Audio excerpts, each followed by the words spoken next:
5 വർഷങ്ങൾക്ക് മുൻപ് നടന്ന ഒരു സംഭാഷണം, ആ പറഞ്ഞതിൻ്റെ ബാക്കിയുള്ള കാര്യങ്ങൾ പറയാതെ ഒരു ഒറ്റ വാക്ക് പറഞ്ഞ് ഇങ്ങനെ മാധ്യമങ്ങളിൽ ഇങ്ങനെ ഓടിക്കൊണ്ടിരിക്കുകയാണ്.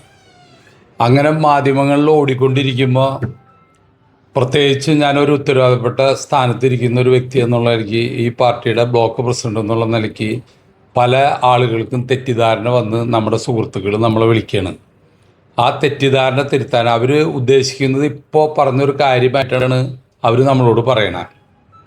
അപ്പോൾ 5 വർഷങ്ങൾക്ക് മുൻപ് ചാലക്കുടിയിൽ ഒരു അഭിപ്രായങ്ങൾ പറഞ്ഞു എന്നുള്ളതൊക്കെ ശരി തന്നെയാണ്. ആ 5 കൊല്ലം മുൻപ് അത് പറഞ്ഞതിന് ശേഷം പാർട്ടി ഒരു സ്ഥാനാർത്ഥിനെ നിർത്തിയപ്പോൾ ഞങ്ങളെല്ലാവരും ഒറ്റക്കെട്ടായിട്ട് നിന്ന് 27,000 വോട്ടിന് 26,000 ചില്ലറ വോട്ടിന് ഇടതുപക്ഷ ജനാധിപത്യ മുന്നണി ജയിച്ച സ്ഥലത്തുനിന്ന് അതിനെ പുറകോട്ടടുപ്പിച്ച് 1000 ചില്ലാനം വോട്ടിന് ആ വന്ന സ്ഥാനാർത്ഥിനെ ജയിപ്പിച്ച പാരമ്പര്യമുള്ള കോൺഗ്രസിൻ്റെ നേതാക്കന്മാരാണ് ഇവിടെയുള്ളവർ. അത് ഇവിടുത്തെ ജനങ്ങളും അത് ഉൾക്കൊണ്ടുകൊണ്ട് ചെയ്തു. പിന്നെ അതോടൊപ്പം തന്നെ ബിജു ചെറിയത്ത് കൗൺസിലിൽ ശ്രീ പിണറായി വിജയനെക്കുറിച്ചും അതുപോലെ ഇടതുപക്ഷത്തെ ഓരോ മന്ത്രിമാരെക്കുറിച്ചും ഇടതുപക്ഷ മുന്നണി നേതാക്കളെക്കുറിച്ചും നഗരസഭയിലെ പ്രതിപക്ഷത്തിൻ്റെ ലീഡർമാരും പ്രവർത്തകരും കൗൺസിലർമാരെ കുറിച്ചും പറഞ്ഞത് നേർക്കാഴ്ചയായിട്ട് ഇന്നുണ്ട്. ഞങ്ങളതല്ല ഈ കോൺഗ്രസിൻ്റെ അല്ലെങ്കിൽ ഈ മുന്നണിയുടെ UDFൻ്റെ ഒരു നേതാക്കന്മാരും ഇത്രയ്ക്കും എന്താ പറയുക അറം പറ്റിയ രീതിയിൽ ഇടതുപക്ഷക്കാർ വിമർശിച്ചിട്ടുണ്ടാവില്ല. അതായത് അത്രയ്ക്കും ക്രൂരതയോടുകൂടിയും, ചിലപ്പോൾ ആൾ പറയുമ്പോൾ കൂടിപ്പോണതായിരിക്കും, മനഃപൂർവ്വമാണെന്ന് ഞാൻ പറയുന്നില്ല. അതേപോലെ പിണറായി വിജയൻ സർക്കാരിനെയും ഇടതുപക്ഷ ജനാധിപത്യ മുന്നണി സർക്കാരിനെയും ഇതേപോലെ വിമർശിച്ച ഒരാളുണ്ടാവില്ല. ഓരോ വാർഡുകളിലും നോക്കിയാൽ അറിയാം. ഇപ്പം ഞാനൊരു കാര്യം പറയാം. ചാലക്കുടിയിലെ പുണ്യസ്ഥലങ്ങൾ എന്ന് പറയുന്നത് ആറാട്ട് വരുന്ന ആറാട്ടുകടവ് 40 ലക്ഷം രൂപയാണ് ബഹുമാനപ്പെട്ട MLA ആ ആറാട്ടുകടവിലേക്കുള്ള കട്ട വിരിക്കാനും ടാറിങ്ങിനും വേണ്ടി കൊടുത്തത്.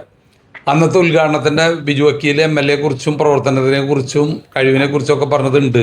ഇതൊക്കെ എന്തായാലും വരും, ഇനിയിപ്പോൾ വരാണ്ടിരുന്നിട്ട് കാര്യമില്ല. അതുപോലെ കണ്ണമ്പുഴ അമ്പലത്തിലേക്ക് 40 ലക്ഷം രൂപയാണ് ബഹുമാനപ്പെട്ട MLA കൊടുത്തത്. അതുപോലെ എൻ്റെ വാർഡിലുണ്ടായിരുന്ന മടത്തിക്കാവ് അമ്പലത്തിൽ 40 ലക്ഷം രൂപയുടെ വർക്ക് കൊടുത്ത. അതുപോലെ പാമ്പാങ്കോട്ട് ശിവക്ഷേത്രത്തിലേക്ക് 30 ലക്ഷം 23 ലക്ഷം രൂപയുടെ വർക്ക് കൊടുത്ത. അങ്ങനെ പള്ളിയെന്നോ അമ്പലമെന്നോ അല്ലെങ്കിൽ വേറൊരു ഭാഗമൊന്നുമില്ലാണ്ട് സമസ്ത മേഖലയിലും കഴിയാവുന്നതിൻ്റെ അത്രം ചെയ്യാവുന്ന വികസനങ്ങൾ നടത്തിയ ഒരു MLA എന്നുള്ള നിലയ്ക്ക് ചാലക്കുടിയുടെ ഒരു അനിവാര്യതയാണ്. അതിന് എനിക്ക് പറയാനുള്ളത്, നമ്മുടെ പ്രബുദ്ധരായ ജനങ്ങൾ, അതേപോലെ ഒരു കാര്യം കൂടി പറയാം. ഇന്ന് വരെ, ഇപ്പം എനിക്ക് 68ാമത്തെ വയസ്സാണ്, ഇന്ന് വരെ ഒരു MLAയും വിദ്യാർത്ഥികൾക്ക്, ഒരു കുട്ടിക്കൊക്കെ എന്തെങ്കിലും 500 രൂപ 1000 രൂപ കൊടുത്തിട്ടുണ്ടാവില്ല എന്ന് പറയണില്ല, വിദ്യാർത്ഥികൾക്ക് 5000 രൂപ വെച്ചൊരു കൊടുക്കും. കാരണം ഞങ്ങൾ നേർക്കാഴ്ചയായിട്ട് കണ്ടതാണ്. അത് വാങ്ങിക്കൊണ്ടുപോണ ആ രക്ഷിതാക്കളുടെയും ആ കുട്ടികളുടെയും സന്തോഷം കണ്ടത് 5000 രൂപ വെച്ചാണ്. അതും ഏറ്റവും ഈ നാടിനു വേണ്ടി എന്നും എല്ലാവരും, അത് എതിരാളികൾ പോലും നന്ദിയോടെയും അതോടൊപ്പം ആദരവോടുകൂടിയും കാണുന്ന ബഹുമാനപ്പെട്ട ഉമ്മൻചാണ്ടി സാറിൻ്റെ പേരിലുള്ള ഓർമ്മയ്ക്ക് വേണ്ടിയുള്ള ചെറുക പദ്ധതിയുമായി ബന്ധപ്പെട്ട് 5000 രൂപ വെച്ച് 1000-ഓളം കുട്ടികൾക്കാണ് ഓരോ വർഷം കൊടുത്തത്. അതായത് ഇവിടെ 600-ഓളം പേർക്ക് കൊടുത്തു, 500 എന്ന് പറഞ്ഞിട്ട് 600-ഓളം പേർക്ക് കൊടുത്തു.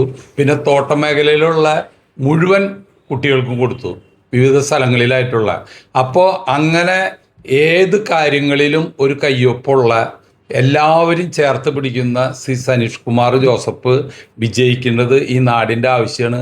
അതിന് എല്ലാ നാട്ടുകാരോടും കൂടി ഞാൻ വീണ്ടും അഭ്യർത്ഥിക്കുകയാണ്, കൈ അടയാളത്തിൽ വോട്ട് ചെയ്ത് വൻ ഭൂരിപക്ഷത്തോടുകൂടി വിജയിപ്പിക്കണമെന്ന്. ഒരു പ്രാദേശിക വാദം ഉന്നയിച്ചു എന്നുള്ളതാണ് ഇപ്പോൾ ഒരു പാർട്ടിയായിട്ട് ഇപ്പോൾ നിലവിൽ ഓടിക്കൊണ്ടിരിക്കുന്നത്.